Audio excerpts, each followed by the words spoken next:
Hello and welcome to Cloud Speed by Deloitte. In this regular podcast series, we'll delve into the world of cloud, answering some of those tricky questions, getting to grips with all that cloud has to offer, and keeping you up to speed on recent developments. So let's begin, shall we? Here's your host, Adam Gorguri.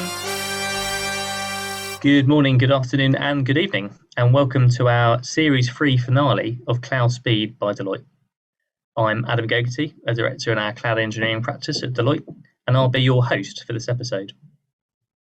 Deloitte's 2021 cloud survey across 200 UK executives highlights an internal skill gap, as 1 in 3 cloud adopters are very concerned about their internal lack of ability to execute on their digital strategies. So what skills are organisations looking for to execute their digital cloud strategies, and how will that change in the coming years? To provide you with our thoughts on this topic, I'm delighted to be joined by my colleagues Anne-Marie Malley, Deloitte's UK Consulting Leader, and John Starling, Deloitte's UK Cloud Engineering Leader. Anne-Marie and John, would you like to introduce yourselves? Thank you so much, Adam. Delighted to be here. As you say, my name is Anne-Marie Malley. I've been with the firm for about 25 years and I lead our brilliant UK consulting practice. And hi there, Adam. Lovely to be here. It's John Starling. I have the pleasure of leading the fabulous cloud engineering practice here in the UK. It's great to be back and just in time for Christmas. Perfect. Thank you both. I'm particularly excited about this episode and for Christmas, of course. So I have in front of me a rather fun set of icebreakers, so I'll select one for you both now. Anne-Marie, what's the best piece of advice you've ever been given? There's a couple of things. I think the best piece of advice I've ever been given, and this is on reflection, which is always the best way to take advice, is to be yourself and don't try to be someone that you're not. I think the other piece I would say is don't sweat the small stuff, because I do spend a lot of time sweating the small stuff. And in my career, I have spent a lot of time sweating the small stuff. Very sound advice. Brilliant. And John, if you had a time machine, would you go back in time or into the future, and why? So if I had a time machine, I think I would definitely go back. I think, I would probably avoid a huge number of mistakes that I've made. I would definitely go back. I think particularly though, I guess of the last couple of weeks, particularly when we've been, talking about COP and climate, right? I would want us to go back, and now with the beauty of hindsight, really think what would we do differently. So I think that would be more powerful and probably where I would go. I like it. Make a better future by going back to the past. So wonderful. So Anne-Marie, I guess what is that key question around digital transformation that we're receiving from our clients today, and I guess what role does cloud play in this?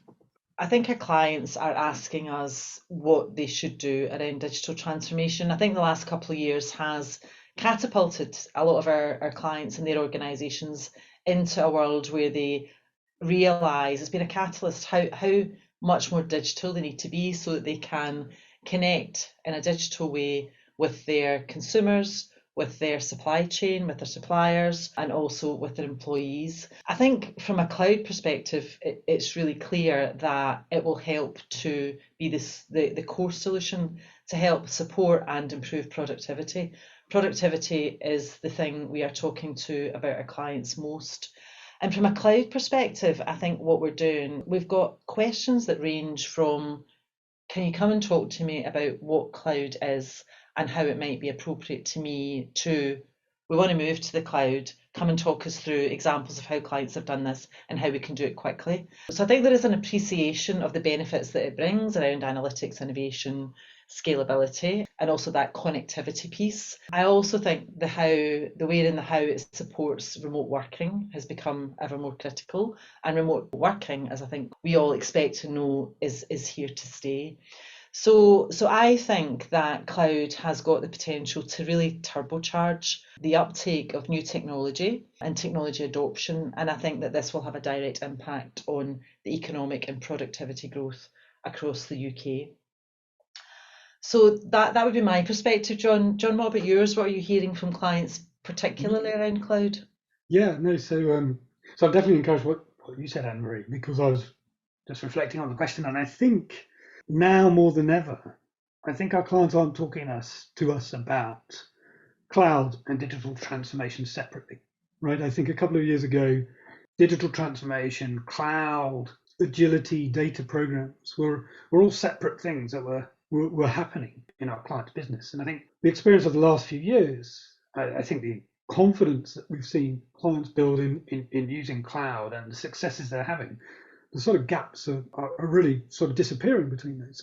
So digital transformation and cloud are for me, we're having clients who are linking the two and have already linked the two, right? And I think some of the clients I work with in the financial services are becoming particularly adept at launching new products and new services, and intrinsically that they could only do that, and they recognise that with the speed and pace that they're doing it, with cloud at its core.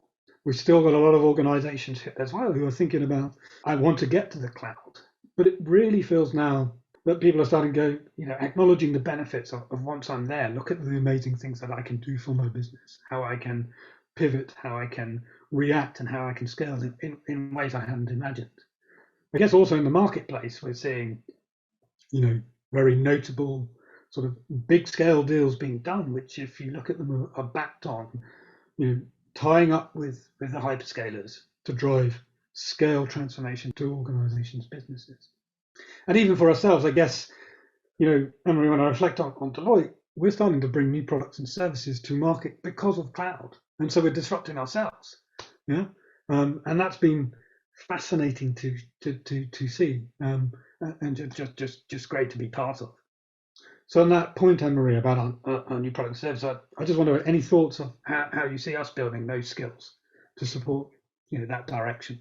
I think that's a great point, John. I think we are innovating our business, we're changing our business, and cloud has been a great enabler of that.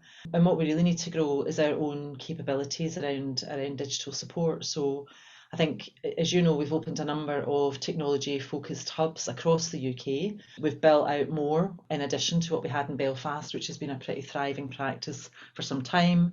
We've stood up hubs in Bristol and Reading, and also in Manchester. We've been delighted, as you know, to welcome Keytree. We did an acquisition of Keytree, who are a brilliant technology consultancy, about a year ago, and they really strengthen our capabilities in all areas digital, including data analytics, cloud services, and robotic technologies. And I think by combining that expertise, we've created the largest SAP-enabled transformation practice in the UK and one of the biggest in Europe. I think we are a very close second in Europe, but hopefully we'll overtake and be first soon. But importantly, I think what this means is that we have got that additional capacity to support our clients through those digital transformations, through those cloud transformations, and we can offer new and more, I think, innovative thinking to help them shape their strategies. And so, Anne-Marie, do you think that UK businesses have fully kind of grasped the benefits of cloud then? Sadly, the answer to that is no, Adam, but let me elaborate on that. So we have done a lot of research, as you know. There is a real healthy appetite for technology, but what we're seeing in the market is a really slow uptake on cloud. And the research that we've done shows that 9 out of 10 businesses cite cloud as a key enabler of their business performance and also of their transition to a much more virtual way of working. And 96% of leaders agree that COVID-19 has accelerated their cloud adoption by 3 to 12 months. But despite this, we're just not seeing the acceleration in the market. Only 14% of organisations have scaled the adoption of their technology by deploying cloud across multiple business functions, and about half are still scoping and experimenting around cloud deployments, such as identifying business cases, running pilots, trying to find the great use case for their particular business that will make it a reality. And I think in many cases, this does come down to the digital skills gap, where organisations simply don't have the capacity or the capability to support that scaled adoption. John, does that resonate with you? 100%. I think I was thinking about the question as well. I was like, I've fully grasped the full benefits of cloud. I think that's almost an unanswerable question because it's innovated so quickly. So it's an interesting one. But the point about skills, I think is really relevant. I think it is, the amount of learning or unlearning organizations are having to do. and to learn and develop new skills and ways of working are really quite challenging. And to make that change in the organization and then push that through and accelerate the cloud adoption has proven to be a challenge. I mean, that said, yeah, we're seeing enterprise use of cloud, I guess, continuing to grow. Yeah, I think the core hyperscalers are seeing substantial growth. It's clearly been accelerated, by the events of the pandemic. I think in terms of the couple of points, clients I've spoken with and execs, I think there is we've been talking now about this for quite a long time, right? Can we push on now? Slight disappointment of when are we going to see it, but equally a number of clients who I've seen and worked with who are starting now to see the benefits of having moved to the cloud, right? So I think it's much more, the conversation is not more what is the benefit of moving to the cloud, what's the benefit of having moved to the cloud? Because that's when organizations are starting to see the agility, they're starting to attract the talent. Yeah, because I think talent is in such short supply, right? We're challenged by it. Cloud service providers are challenged by it. The industry is challenged by it. So, yeah, it's a hot topic. And I guess if I reflect on, I guess certainly my current client, half of their business already runs on cloud, and I think it's one of those things where you have to do it to realise the benefits. This I think we've gone beyond the, am I going to shave 10, 20% off my bottom line by kind of adopting cloud? I think actually the benefits are intangible, but you see it in the products that you build. The better experiences for your customers, for citizens, and unfortunately, you've got to live it to realise it. Yeah, definitely. And just on that point, if I may, I mean, one client we're talking with, it's a business function, so it's not the IT department, but they're really desperate to start to explore the art of the possible. And they want to have a venue and a place where they can innovate and experiment, because they're like, we don't know what this can do for us. So can we have an environment where you can help us do those sort of things? So truly start to innovate. I also think that kind of gives us a brilliant role to play, because I agree with you, Adam. I think that you've kind of got to live it, to believe it, to understand it. But I think our role in actually taking some of these great success stories from organisation to organisation to help our clients start to see what they could do, what is the art of the possible, what has happened in other organisations, I think is a very powerful role that we could play. Couldn't agree more. No, love doing that. I guess you've talked, I guess, both about this kind of skills gap, but I guess, Anne-Marie, from your perspective, what's caused that digital and cloud skills gap?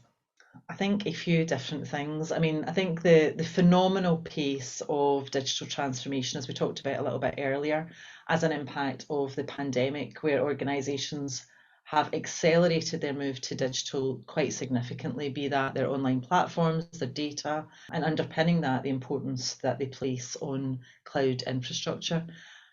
Business models have changed overnight. Digital platforms that would have taken years to approve, design and build have been delivered in a matter of weeks because organisations had to survive. And we've all learned from this experience, I think, in a very positive way, built more agility into our business.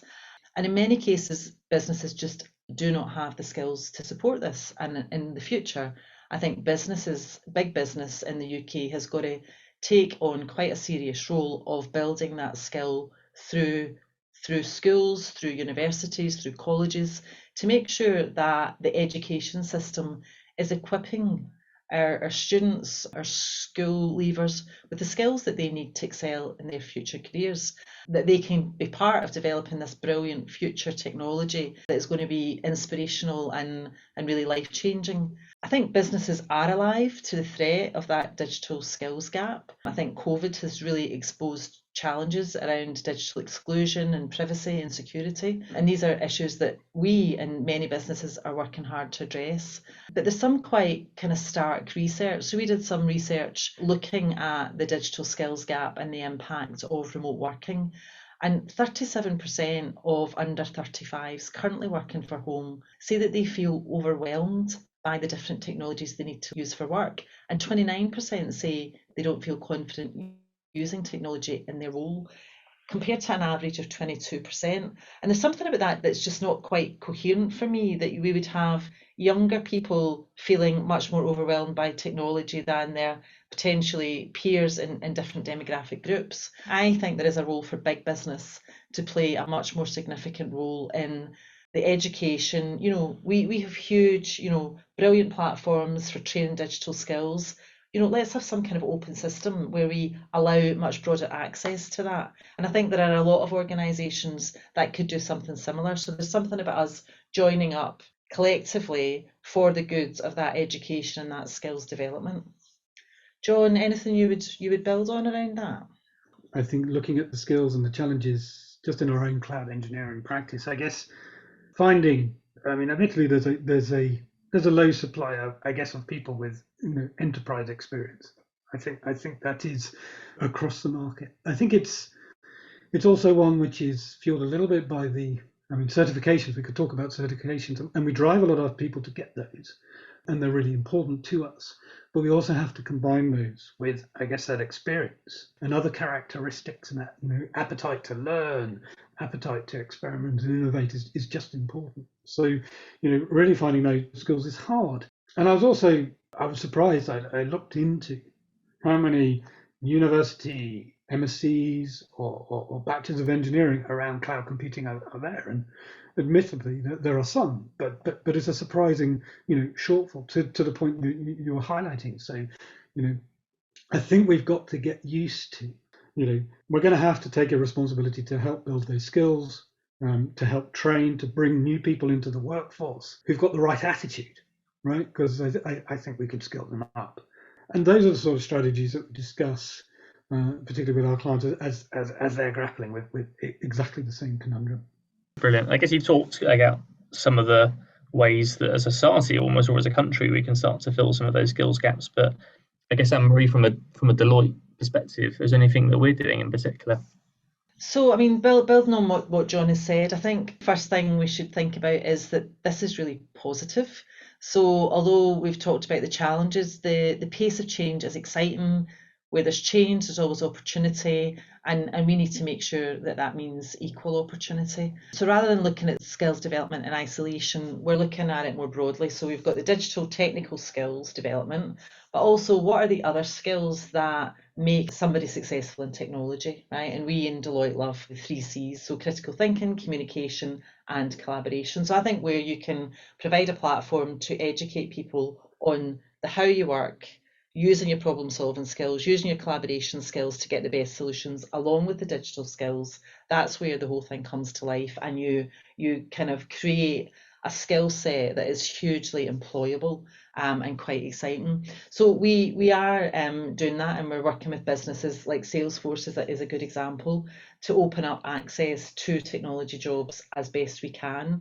And we've worked with Salesforce to launch a 20-week Pathfinder course. We piloted it last year as a collaboration between us and Salesforce, and we equipped people who traditionally were very underrepresented in technology with the skills to land in demand, high-paying roles within the industry.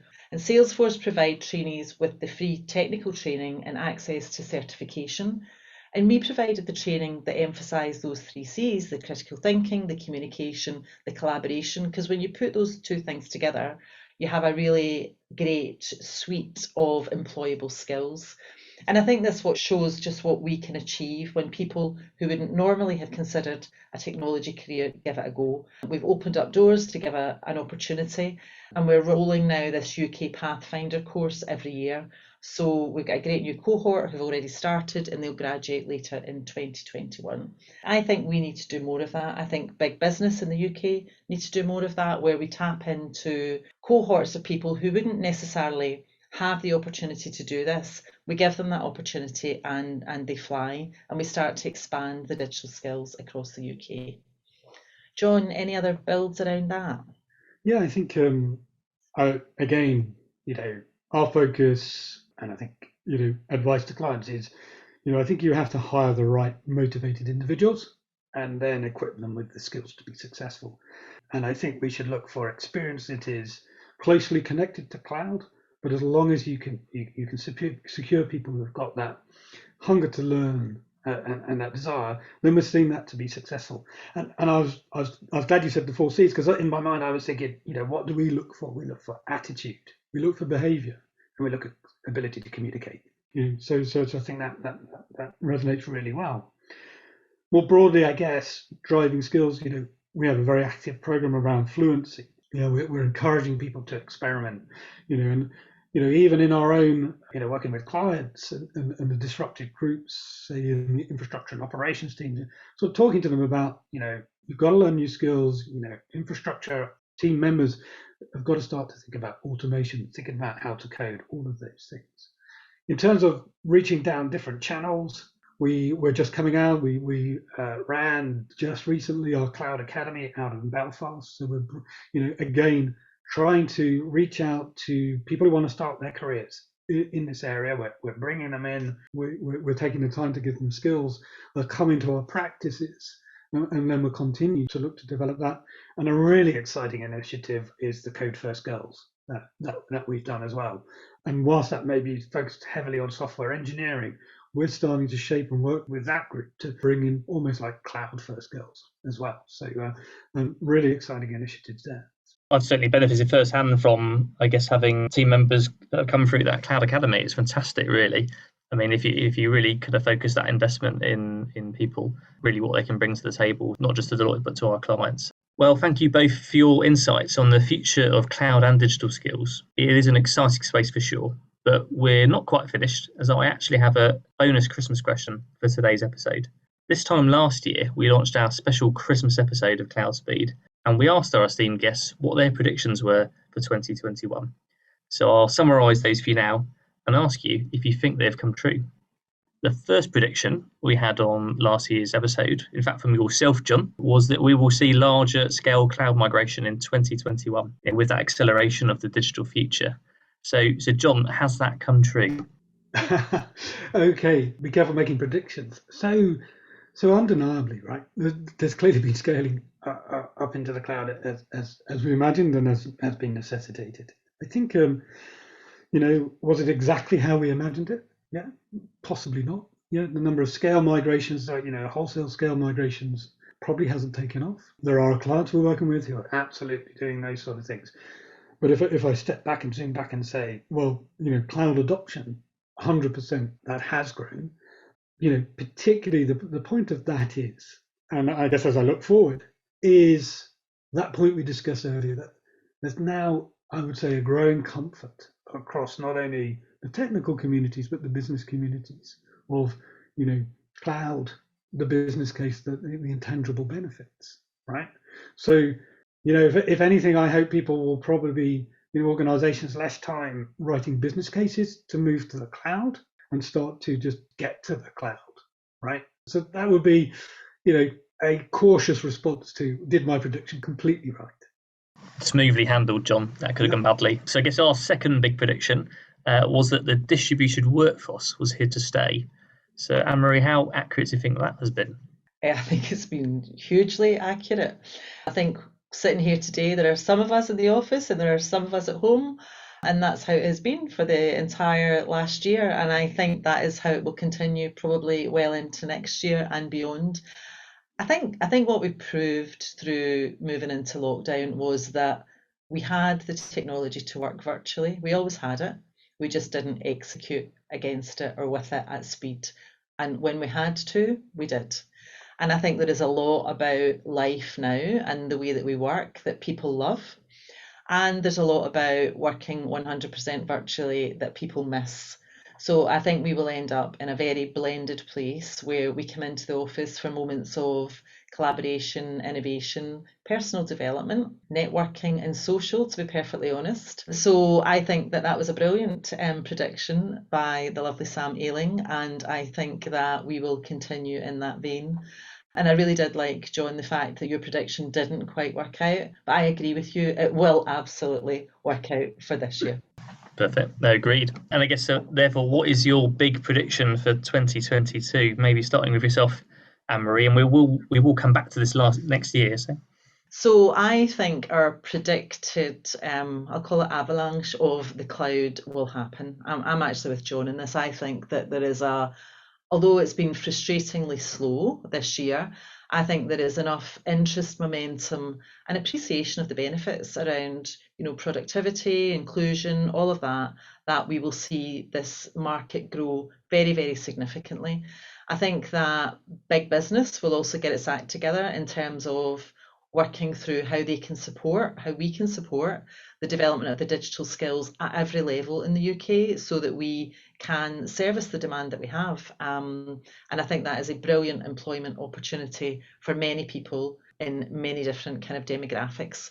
So I think my prediction is that we will see the fruition of John's last year's prediction, and that we will see organisations moving quite fast, quite furious, and delivering brilliant benefits for their people, their consumers, and their organisations around that. Brilliant. And John, your big prediction? Well, yes. So yes, bit of a spoiler alert.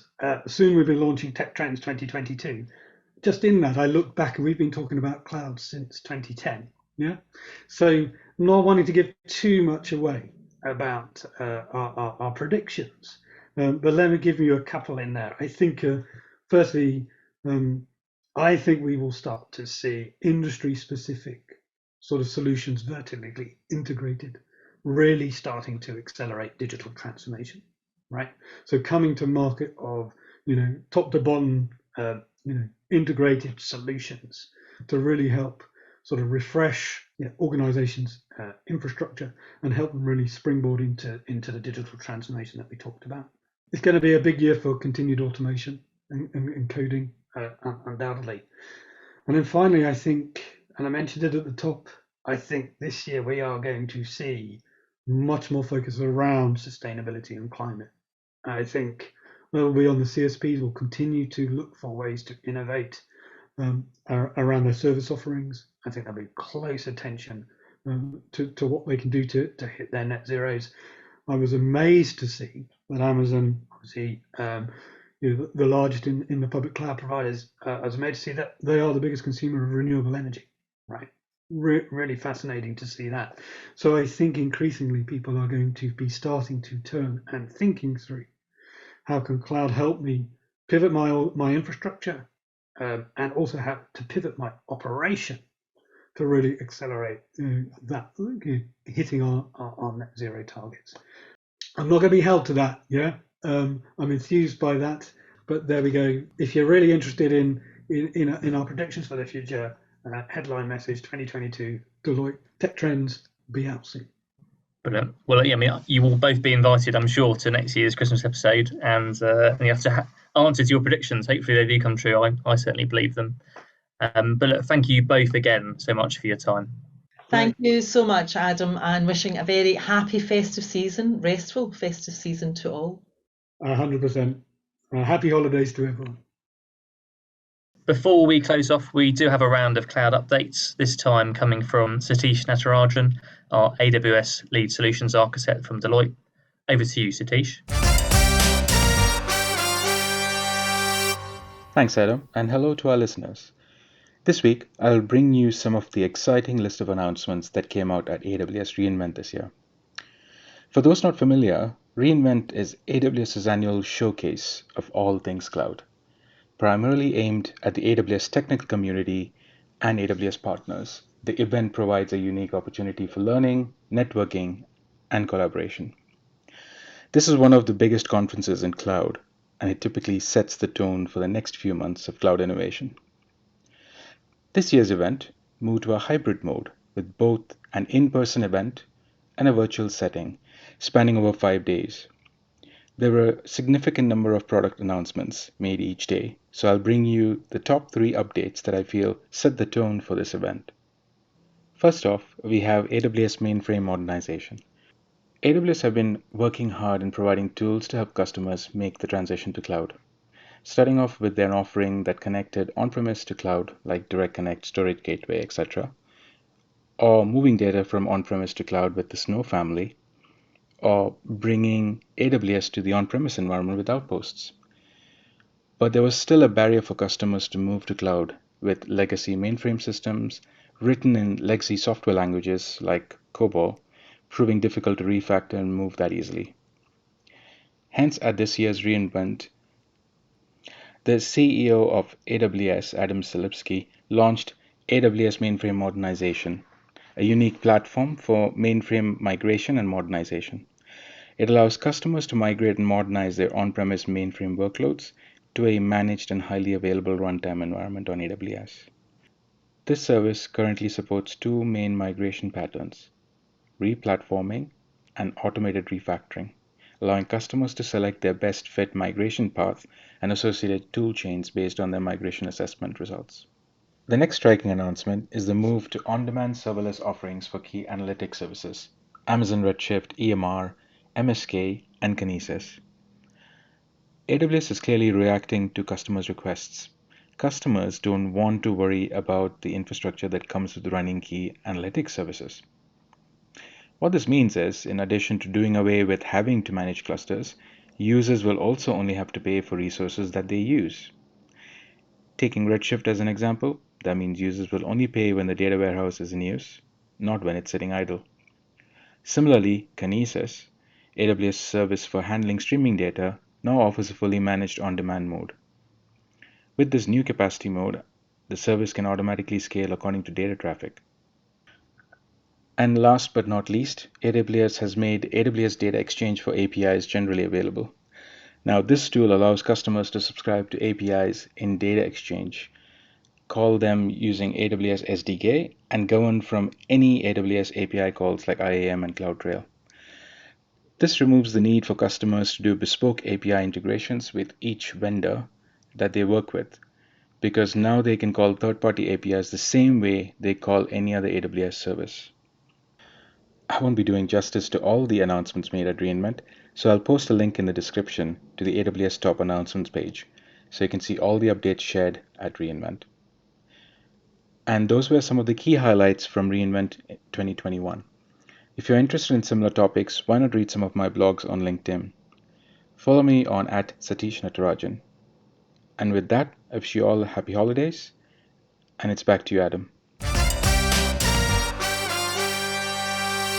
That brings us to the end of today's episode and the series. We hope you've enjoyed listening. If you have, please do share it. Feel free to connect with me on LinkedIn @Adam Gogarty and check out our website at deloitte.co.uk/cloud. In the meantime, I'm Adam Gogarty and you've been listening to Cloud Speed by Deloitte.